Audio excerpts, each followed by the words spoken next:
दोस्तों नमस्कार, जय हिंद। आप सभी का संस्कृत सारथी के YouTube चैनल पर एक बार पुनः स्वागत एवं अभिनंदन करते हैं। दोस्तों कल जो वीडियो हमने डाली थी कि BPSC ने भाषा दक्षता की परीक्षा को शून्य किया है या फिर उसमें छूट दे दिया है, तो उसके संबंध में पुनः आज एक बार फिर से आप सभी के समक्ष ये बात होगी, देखते हैं। तो दोस्तों कल जो हमने उसकी व्याख्या की थी, शायद हमसे कुछ गलती हो गई थी, जिसके लिए हम आपसे माफ़ी चाहते हैं। तो यहाँ पर कक्षा 1 से 5 जो है कक्षा के लिए इस भाषा अर्हतांक को अनिवार्य रखा गया है, यानी भाषा में पास होना, जो अंग्रेजी और हिंदी विषय यानी जो 30 प्रश्न थे उसमें पास होना अनिवार्य है, जबकि हाई स्कूल और इंटर यानी 6 से लेकर के कक्षा 12 तक के लिए उसकी अनिवार्यता खत्म कर दी गई है। यानी आप उस भाषा दक्षता परीक्षा में पास नहीं होते हैं तो भी आपकी OMR शीट चेक की जाएगी और आपको अंतिम मेधा सूची में स्थान दिया जाएगा।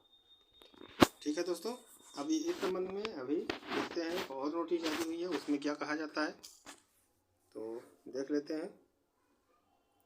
यहाँ पर एक नई नोटिस है, देखते हैं इसमें क्या लिखा है। ये शुद्धि पत्र है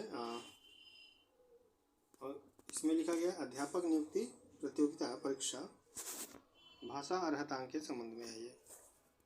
ठीक है, 18/12/2023 को निर्गत सूचना के अंतिम पंक्ति प्राप्तांक को मेधा तैयार करने में प्रयोग लाया जाएगा। प्राप्तांक को द्वितीय ट्राई ब्रेकर की स्थिति में मेधा तैयार करने में प्रयोग में लाया जाएगा, ऐसा पढ़ा जाए।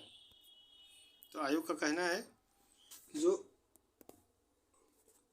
हमने लिखा है उसमें कि भाई ये जो भी प्राप्तांक होगा, भाषा प्राप्तांक, उसको मेधा तैयार करने में लाया जाएगा, प्रयोग किया जाएगा। और कक्षा ऐसे 1 से 5 तक के लिए ये बात की गई थी उसमें।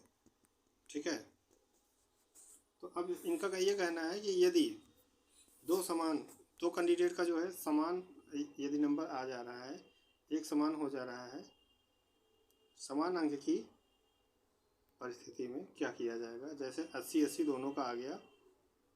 ठीक है, तो ऐसे में जो भाषा दक्षता परीक्षा में जो प्राप्तांक होगा, यानी भाषा दक्षता में जैसे इस अभ्यर्थी ने 16 प्रश्न किए हैं सही और इसी ने 10 किए हैं, तो इसको ये सिलेक्शन मिल जाएगा। यहाँ पर ये अभ्यर्थी जो है पीछे रह जाएगा। इस नोटिस का मतलब यही है।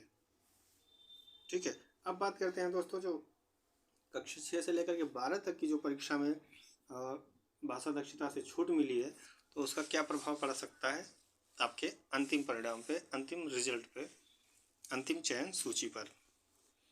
तो दोस्तों यहाँ पर हम आपको बता दें कि किसी भी एक सामान्य प्रतियोगी से जो शिक्षक बनने की तैयारी कर रहा हो, तो ऐसी अपेक्षा की जाती है कि आप कम से कम हिंदी भाषा का या फिर क्षेत्रीय भाषा का ज्ञान रखते हो। और इसमें जो अंग्रेजी रखा गया था वो भी बहुत ही सामान्य प्रश्न रखा गया था। तो ऐसे में आप ये कह सकते हैं कि इन प्रश्नों को कर पाना या फिर न कर पाना बहुत ही कठिन था। ऐसा नहीं है, कोई भी जो सामान्य अपनी योग्यता रखता हो शिक्षक बनने की और तैयारी ठीक ठाक हुई हो, तो हिंदी और अंग्रेजी के प्रश्न आसानी से कर सकता था। तो इससे आप बिल्कुल भी मत घबराइए कि नहीं इसमें जो है छूट दे दिया गया है तो इस पर नकारात्मक प्रभाव पड़ेगा। नहीं, बिल्कुल कोई भी प्रभाव नहीं पड़ेगा। यदि आप हिंदी और संस्कृत खास तौर से इन 2 विषयों के आप परीक्षार्थी रहे हैं, अभ्यर्थी रहे हैं, तो आपने पेपर देखा होगा कि बहुत ही सामान्य प्रश्न रखा गया था भाषा दक्षता परीक्षा में। हाँ दोस्तों, सॉरी, यहाँ पे थोड़ा सा बाधा उत्पन्न हो गई थी। तो भाषा दक्षता परीक्षा को जो पास करने के लिए सामान्य प्रश्न रखे गए थे, तो इससे आपके रिजल्ट पर कोई भी असर नहीं पड़ने वाला है। आप बिल्कुल ही बेचैन ना हो।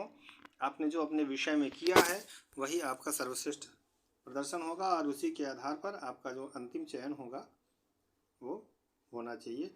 और पहले भी अगर इससे दक्षता परीक्षा से छूट न भी दी जाती तब भी आपका जो चयन होना था, आपका जो स्पेसिफिक सब्जेक्ट है, यानी आपका जो विषय है, जिस विषय का आपने पेपर दिया है, केवल उसी के आधार पर ही आपकी फाइनल मेरिट बननी थी। तो निश्चिंत रूप से हम ये कह सकते हैं कि इससे परीक्षा में जो भाषा दक्षता की परीक्षा है इसमें छूट मिले या ना मिले, इससे आपके रिजल्ट पर कोई प्रभाव नहीं पड़ने वाला है। तो बस दोस्तों यही थी जानकारी। नमस्कार, जय हिंद, जय भारत।